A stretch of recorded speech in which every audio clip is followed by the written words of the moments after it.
মুরগির ডাকে গ্রামের অনেক মানুষের ঘুম ভাঙে। সেই গ্রামের মুরগিরাও বুঝতো ঠিক তাদের ডাকেই সকালের ঘুম ভাঙে সবার। একদিন হঠাৎ গ্রামের এক শিশু যে কোনো একটি মোরগকে হয়রানি করেছিল। সেই কারণে মোরগটি খারাপ হয়ে গেল। মোরগটি তখন মনে মনে ভাবতে লাগলো, আমার জন্যই গ্রামের সবাই সকালে ঘুম থেকে উঠতে পারে। পরের দিন আমি সকালে কোনো শব্দ করব না, সবাই ঘুমোতে থাকবে আর আমার গুরুত্ব বুঝতে পারবে এবং আমাকে আর জ্বালাতন করবে না।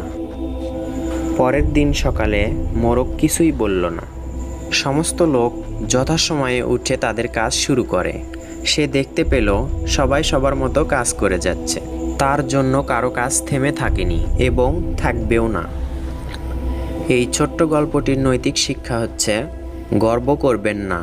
আপনার গুরুত্ব লোককে না জানিয়ে আপনি